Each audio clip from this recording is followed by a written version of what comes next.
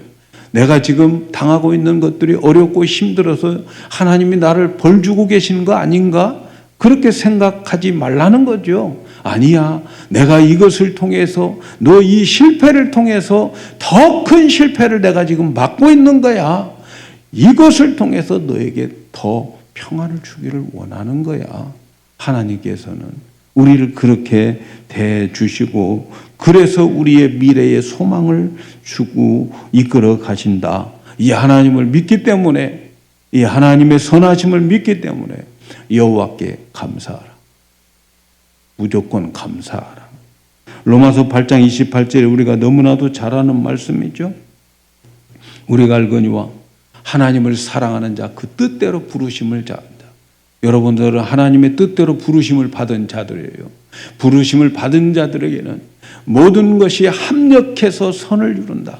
내가 보기에는 망하는 것 같고 내가 보기에는 퇴보하는 것 같은데 내가 보기에는 괴로워 죽겠는데 그런데 하나님은 하나님의 뜻대로 부르심을 받은 자들에게는 모든 것들이 합력해 가지고 선을 이루신다 말씀하고 계십니다. 여러분 이 사실을 믿으십니까? 하나님의 선하심을 믿으십니까? 그러면 하나님 때문에 감사할 수 있는 거죠.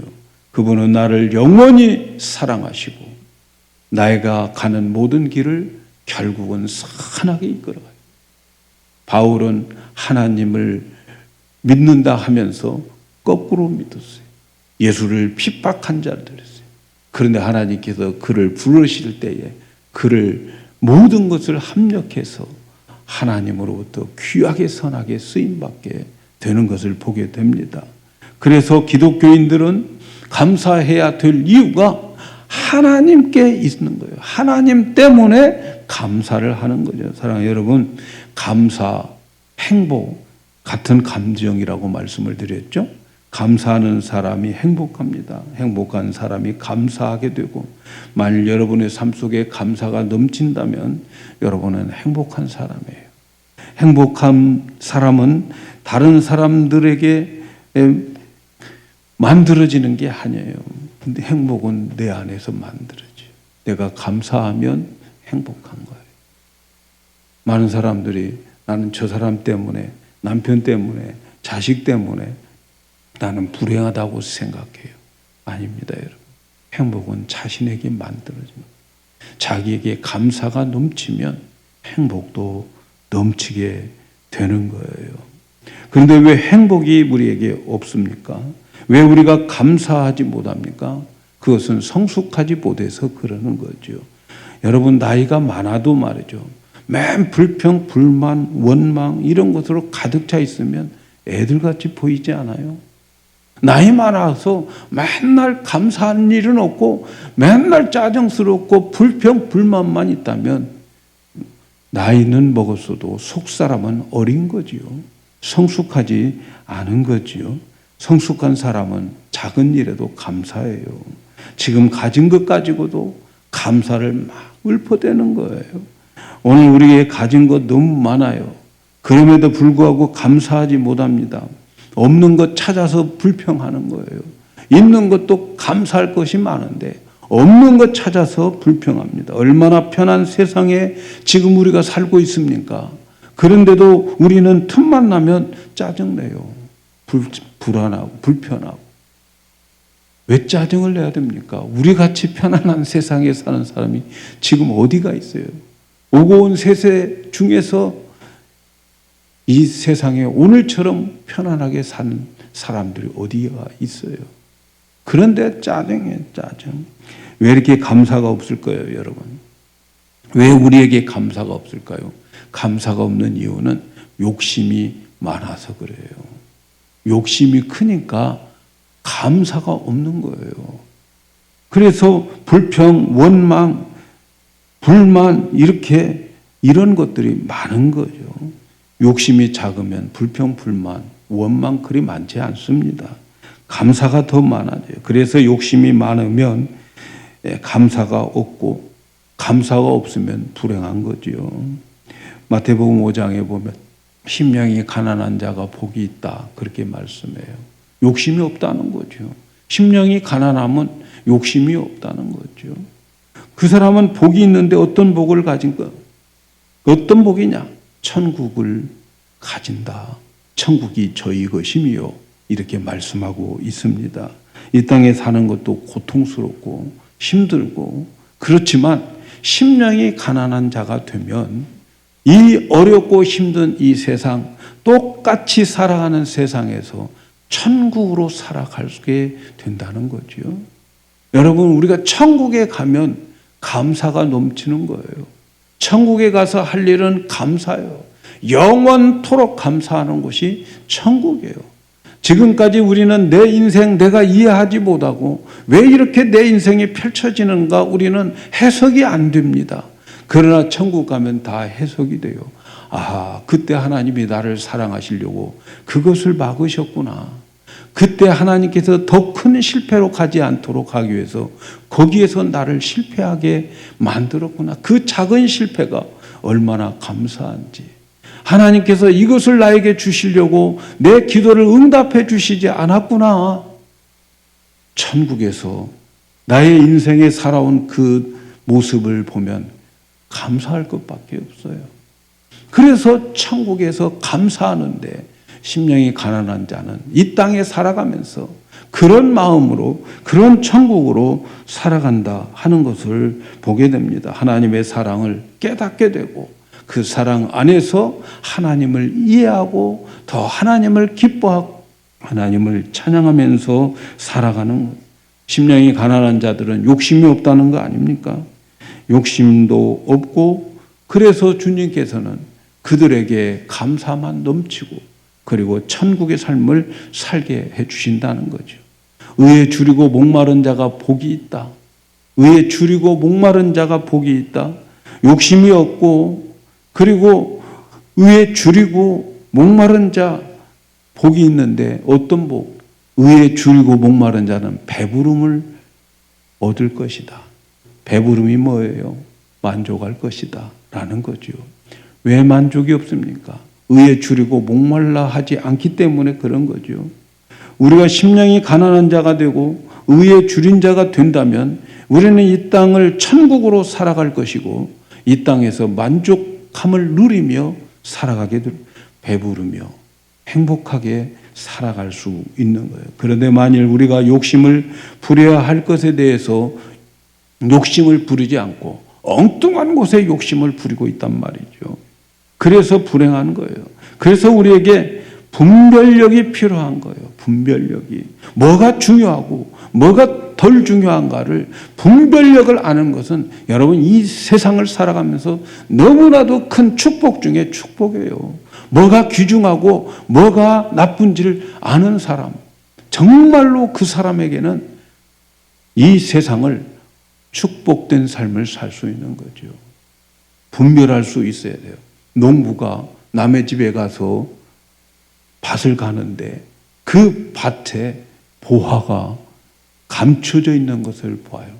근데 그 보화를 들고 나가면 그 발견한 사람하고 그리고 주인하고 반반 나눠 가지게 되어 있다는 거예요.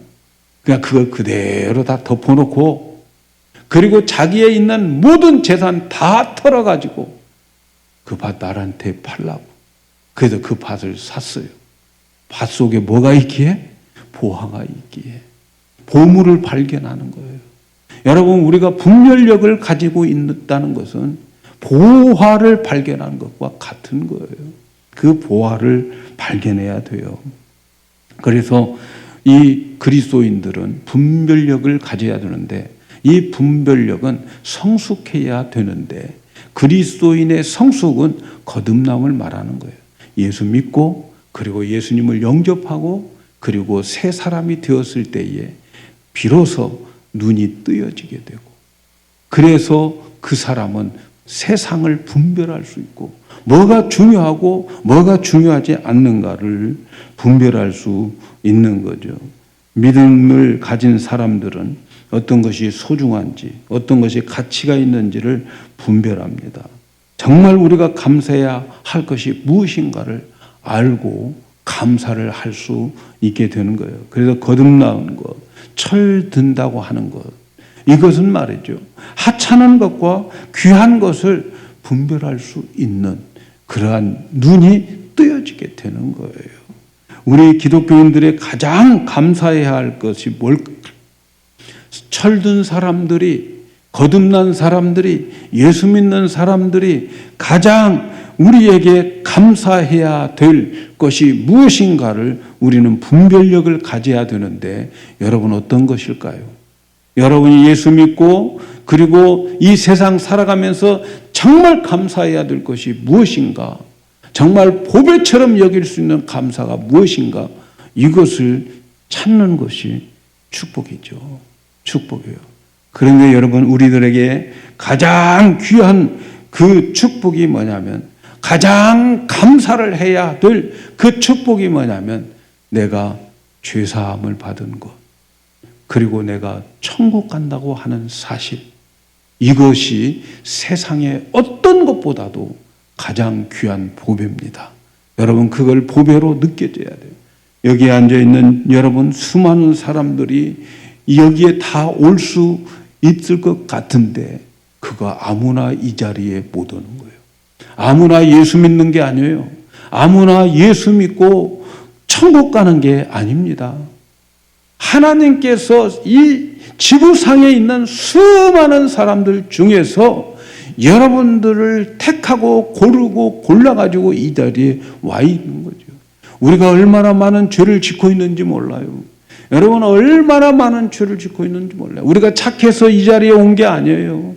우리가 봉사 많이 하고 선한 일 많이 해서 이 자리에 온 게 아니에요. 선한 일 많이 하는 사람들은요, 절간에 가면 너무 많아요. 또 천주교에 가면 선한 일 많이 하는 사람 수두룩해요, 여러분. 우리 기독교인들보다 선한 일 많이 하는 사람들이 얼마나 많은지 몰라요. 목사보다도 더 선한 일 많이 한 사람들 수두룩합니다, 여러분. 그런데도 불구하고 하나님께서 우리를 불러주시고, 너의 모든 죄를 내가 용서해 줄 거야. 네가 앞으로 지을 죄도 내가 용서해 줄 거야. 어떤 죄를 졌어도 너는 내가 용서해 주고 내 자녀로 삼을 거야. 여러분, 이 세상에서 이것보다 더 큰 축복이 없습니다. 우리가 이 세상을 살아가면서 내가 지은 죄대로 하나님께서 그때그때 심판한다면, 여러분, 여기에 남아있을 사람 아무도 없어요. 그런데 하나님께서 내 죄를 영원히 용서해 주시고 기억조차도 안 하신다고 말씀하셨어요. 우리가 하나님 앞에 나의 죄를 깨닫고 회개만 하면 하나님은 나의 죄를 동해에서 서가 먼 것처럼 멀리 없애버리고 나의 죄를 기억조차도 하지 않으시는 하나님, 나의 죄를 용서해 주시는 하나님, 여러분, 그 은혜는 우리가 이 세상에서 최고의 복을 받은 거예요. 이 세상의 모든 것을 나의 소유로 가진다고 해도 그 사람 죄 때문에 영원한 심판을 받아서 영원히 꺼지지 않는 지옥불 속에서 영원히 저주를 받으며 살아가는 그 영혼, 부럽지 않은 거예요, 여러분. 우리가 이 세상에 살아가면서 너무나도 많은 죄를 졌습니다. 그런데도 불구하고 나를 하나님께서 예수님 믿게 해서, 예수님이 내 죄를 위해서 십자가에서 죽었다고 하는 사실을 믿게 해서 나를 구원시켜 주시고 그리고 나를 천국 백성으로 만들어 주시고 이 땅에 살다가 나한테 오면 나와 함께 영원히 살자. 하나님께서 약속해 주신 그 천국 백성으로 살아갈 수 있도록 우리를 은혜 주셨는데 여러분 만일 하나님의 용서와 사랑이 없다면 우리에게 이렇게 편안하게 이 세상을 살아갈 수가 없어요.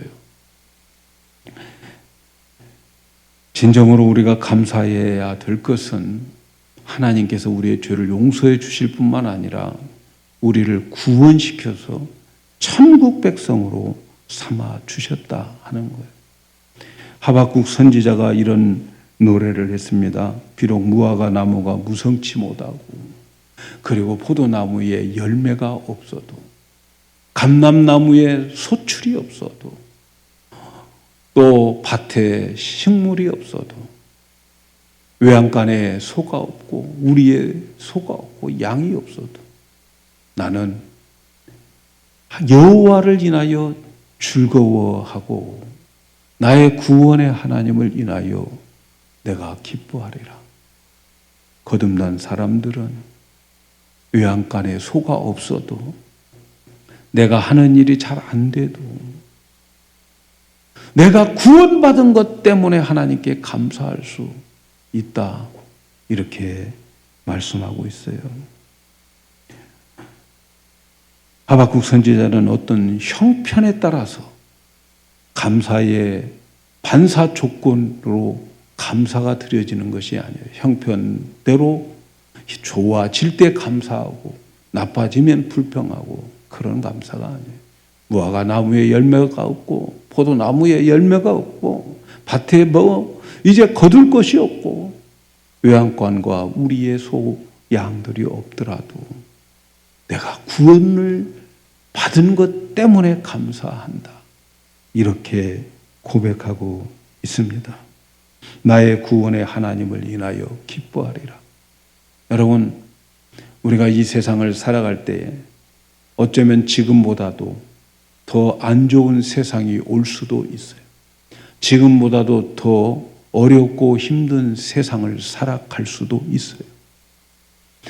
그래요. 우리에게 지금보다도 더 안 좋은 세상, 지금보다도 더 어려운 세상을 우리가 산다 할지라도 그렇게 해서 내가 이 세상을 살다가 고생하면서 살다가 그리고 마지막에는 내가 죽어서 천국에 갔다면 여러분 그 인생은 절대로 실패한 인생이 아닙니다. 그 인생은 성공한 인생입니다. 이 세상에 좀 어렵고 정말 나사로는 부잣집에서 잔치하고 그리고 거기에서 남은 부스러기 먹고 살았지만 그는 천국에 갔어요. 부자는 매일매일 잔치하며 호화로운 파티를 하다가 그는 결국 음부로 내려가서 뜨거운 불 속에서 영원히 고생을 하게 되는 거예요. 여러분 누가 인생을 성공했습니까? 그 성공한 사람이 누구예요? 구원받은 사람이 성공한 거지요. 바로 그 주인공이 저와 여러분이다 하는 것을 기억하시기를 바랍니다. 하나님께서 절기를 지키라고 하신 것은 우리가 하나님을 기억하고 감사드림으로 우리에게 더 큰 축복을 주시기 위한 것임을 기억하셔야 돼요. 우리가 감사하면요 더 큰 축복을 하나님이 주시려고 감사를 명령했어요. 감사를 명령했다고 하는 것은 하나님께서 그만큼 우리에게 그 감사를 통해서 더 많은 복을 주시기 위해서 한 거죠. 그래서 여러분 금년도 여러분의 감사가 내년에 받을 축복이 될 거예요. 내년에 받을 축복의 크기는 금년도 여러분의 감사한 만큼 하나님께서 그 감사에 플러스 알파를 해 주실 것으로 믿습니다.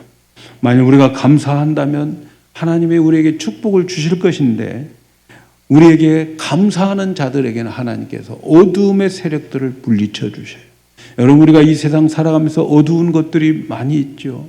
질병이 어두울 수도 있고, 실패가 어둠일 수도 있고, 패배가 어둠일 수도 있고, 지금 내가 당하고 있는 여러 가지 어두움들이 있겠지만, 그러나 감사하면 그런 어두움들이 싹 물러가고 빛이 들어오기 시작합니다. 그래서 감사하는 자들은 어두움의 세력에서 물러가는데, 이 어두움의 세력을 주관하는 자들이 사탄인데, 사탄은 감사하는 자들을 이길 수가 없어요. 감사하는 자들과 함께 동행할 수가 없어요. 그래서 감사하는 자들을 사탄이 제일 싫어하는 거예요. 감사하는 자들을 만나면 사탄은 에이, 오늘 재수 없어, 그렇게 생각하는 거예요. 그래서 감사하는 자들을 어두움이 물러가게 되어 있어요. 그 다음에 감사하는 자들은 여러분 시험에 안 들어요. 오늘날 전도하다 보면 교회 다니면서 시험 든 사람들이 왜 이렇게 많아요? 시험 들어가지고 나 교회 안 나가. 교회 안 나가 하는 교인을 가나안 교인이라고 그래. 안 나가. 거꾸로 오면 가나안이야. 그래서 가나안 교인들이 많아. 여러분, 시험 들면 내가 망하는 거예요. 내가 시험 들었다고 옆 사람하고 전혀 상관이 없어요. 어떤 사람은요, 정말 목사님인데도 시험에 들어서 목회를 그만. 시험 들어가지고 교회 안 다닌 사람들 수두룩해요. 누구만 손해입니까? 누구만 손해. 시험 든 자만 손해인 거예요. 시험 든 자만. 그런데 말이죠, 감사해 보세요. 시험이 설 자리가 없어요. 모두가 다 감사해요. 감사해요. 사탄이 시험 들고 왔다가 한 길로 왔다 7길로 도망가는 거예요. 감사하는 자들에게는 시험이 들지 않습니다. 그리고 하나님은, 성령님은 감사하는 자들과 함께 다니기를 원해요. 감사하는 자들과 동행합니다. 여러분, 우리도 불평불만하고 투덜거리고 짜증내고 그 사람하고 놀고 싶습니까? 가능 아니면 그 사람이 오는 전화도 안 받으려고, 또 그런 말 하려고 그러구나. 안 받으려고, 안 놀려고 그래요. 우리 안에 계신 성령님도 말이죠, 불평불만하면 일하지 않으셔요. 감사가 넘쳐야 성령 충만합니다. 그래서 이러한 축복을 다 받아야 되겠습니다. 이번 추수감사주를 맞이해서 여러분들에게 이러한 복이 임하시고, 금년에 그 감사보다 내년에는 100배, 200배 하나님께서 셀 수 없을 만큼 복을 주는 새로운 해가 되기를 예수님의 이름으로 축복합니다.